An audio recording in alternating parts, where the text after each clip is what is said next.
Duolingo is teaching music now.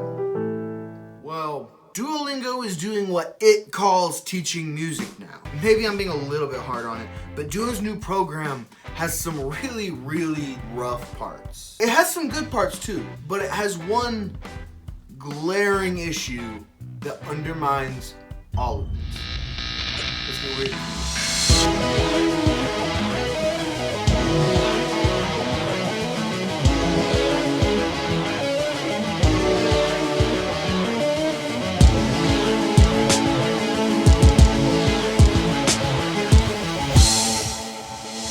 Broadly speaking, music education exists in one of three pillars: performance, music theory and writing, or music history. And generally speaking, musicians will pick one of these pillars to be their jumping off point into the pool of musicianship. Now, I want to be clear about one thing. Any great musician has experience with all three pillars. They play off of each other. For example, Adam Neely seems to hail towards the music theory and writing pillar. E on an E flat major 7, I'll play an F, creating kind of like an E flat 9 chord. But that doesn't mean he's not an incredible bass player.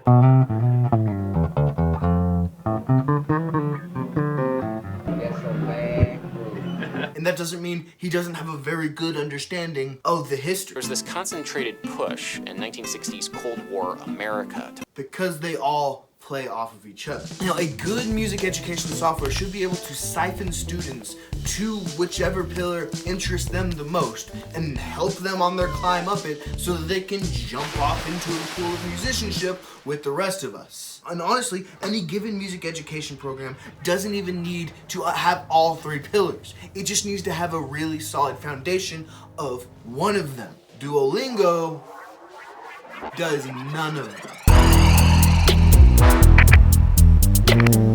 Now, I've been being very diligent with my Duo music over the past few weeks now, and I've not once seen as much as a date of one of the songs that is teaching you how to play. In fact, they would have you believe that this little green owl wrote Morning Mood and Mary Had a Little Lamb all last week. But that's fine, not every program has to teach music history. There's still two more pillars. What about theory? Well, again, not even a single reference to a key or a chord or how harmony works or pretty much anything that has to do with theory. So we can just knock that one off the list too. And that leaves us with the performance pillar. Well, they can fight me, baby, I perform this way. Now, this is obviously what they're trying to do, but they're not doing it. Complained about this a lot whenever I was doing my Duolingo speed run a few weeks ago, and that is... This is about as musical as Flappy Bird. When you rep Flappy Bird over and over again, you get better at Flappy Bird. It's not like if you rep music, you get better at this app. Or if you rep this app, you get better at music. This is like, you rep this app, you get better at this app. You don't learn how to play an instrument. You learn how to do this movement right here. Now, I understand that not everybody can afford an instrument. Duolingo itself is free, and it would be absolutely ridiculous for it to have that massive, staggeringly big upfront cost of buying a guitar or piano or you name it. That being said, it's kind of impossible to learn music under the performance pillar if you don't have an instrument to perform on. You can't teach somebody to play an instrument if they don't have an instrument to play. Now, there's a few exceptions to this rule. You could be singing, or you could be DJing. But Duolingo doesn't really help those people either, and we'll talk about that a little bit more. But say, for example, I wanted to learn how to play the guitar. Now, since I'm learning with Duolingo, I can see these three notes right here and say, oh, that's a C, a D, and an E.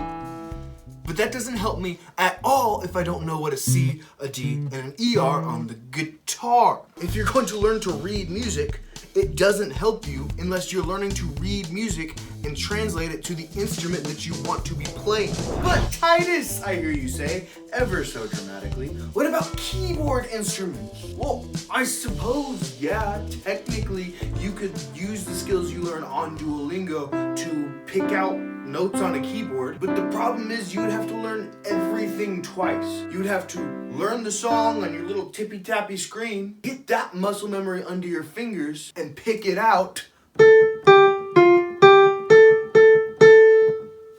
on the keyboard. There's no reason that has to be two separate processes. Somebody hands you a sheet of paper, you learn that music on the instrument that you're learning. Now there's some of you out there who think I'm being way too nitpicky and not giving Duo a fair chance. This problem is just really annoying to me because the solution is so obvious. Add a microphone. The fact that I have a working tuner on my phone tells me that my phone has the ability to distinguish pitches, which is the only piece of technology that Duolingo would need to utilize for me to be able to play the music into my phone and the phone tell me whether or not I played it correctly. Like, honestly, if I were to give Duolingo a score out of 10 right now, as it is, it would be like a generous 2. Add a microphone, this would go from a 2 out of 10 to like a 6 out of 10. It literally would make that big of a difference. Now, honestly, the video could be over here because every good thing that I have to say about Duolingo is just completely undermined by that problem. For example, it teaches great practice technique. You learn the notes of the song and the rhythms of a song separately and then put them together.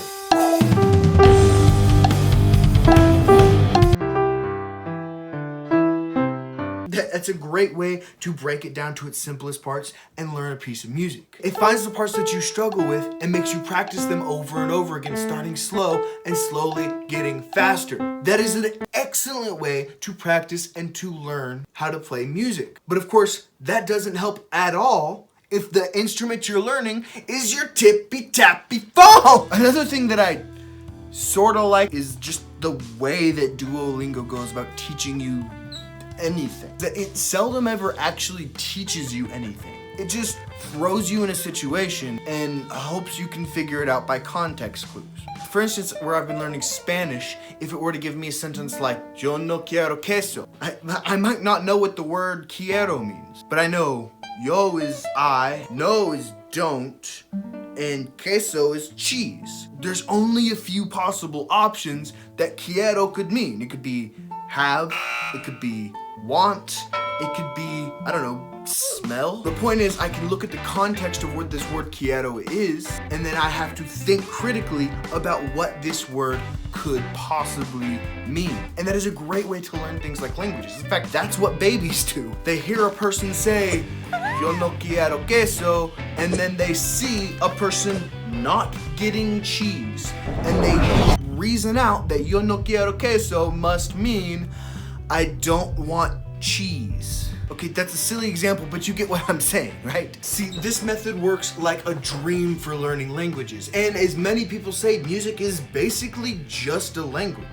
The man, the myth, the legend, Victor Wooten has a TED Talk about learning music with this idea in mind. When I was born, my 4 older brothers who were already playing music, they knew that they needed a bass player to round out the family band. When I look back on that and how I was taught, I realized that I wasn't really taught, which is why I say that music is a language. If you think about how you learned it, you realize you weren't taught it.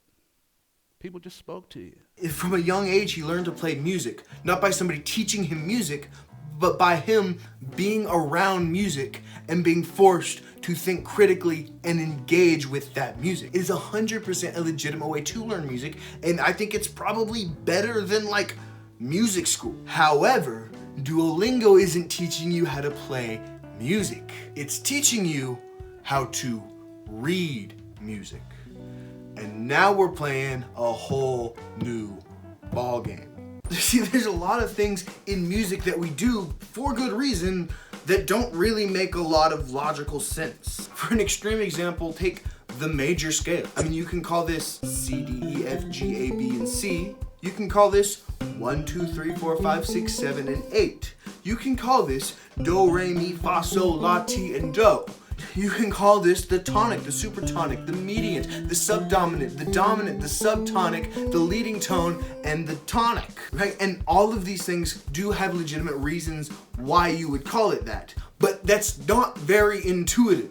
You wouldn't learn that as though you learn a language. You wouldn't learn the reasonings for those unless somebody were there to teach you, which if you don't know, I'm not going to teach you right now because that's not what this video is about. Duolingo is teaching you a system of music that's been put together for hundreds of years and expecting you to intuition it out. And you sorta can, but you're gonna come with a lot of misconceptions if you do.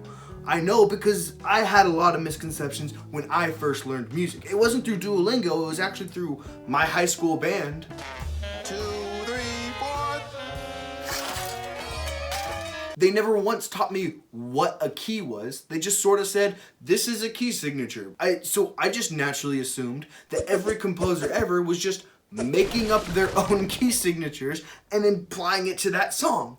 There must be 1,000 keys of that.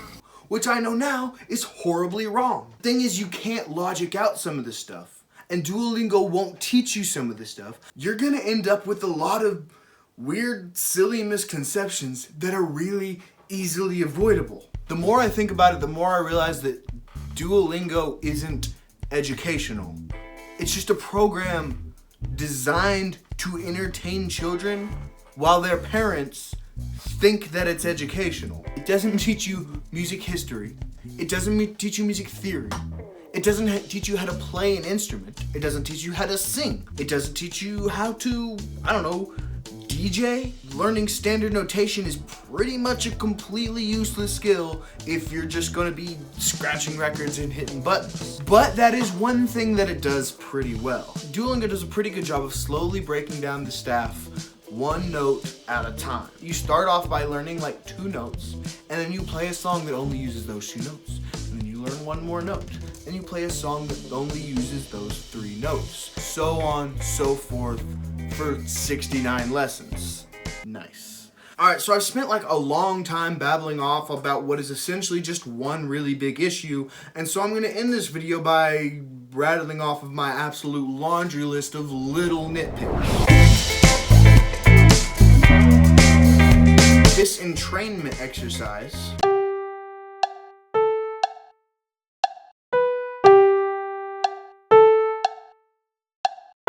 is completely useless. Your first grade teacher, when she wanted you to be quiet, walked into the classroom and did this.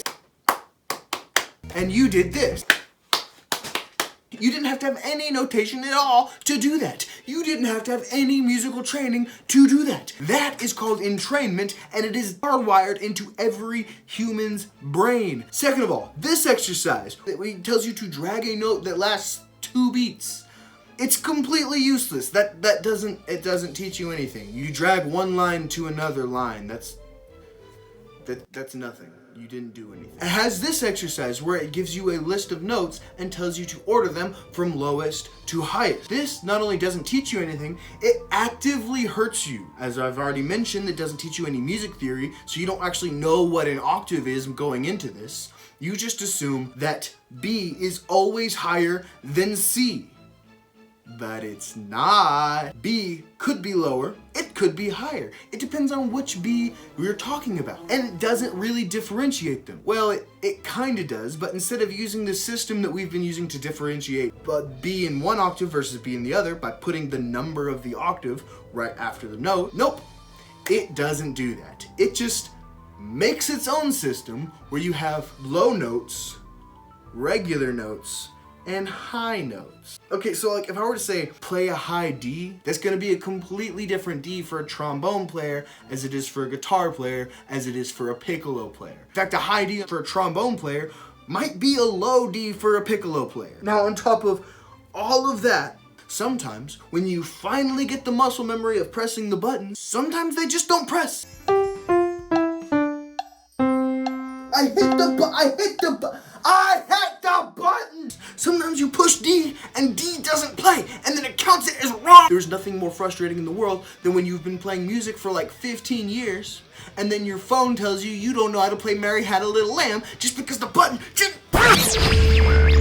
Finally, for what's probably the biggest nitpick, they have little artworks of Duo and Duo's friends from Duolingo just doing fun little quirky things around to make the app look nicer. And one of them is this. I think this guy's name is like Hector. They have Hector laying on a bass clef. But nowhere in any one of the lessons does it ever introduce you to what a bass clef is. So if you don't know music, you just see Hector laying on a squiggle. That doesn't amount to anything, but it annoyed me.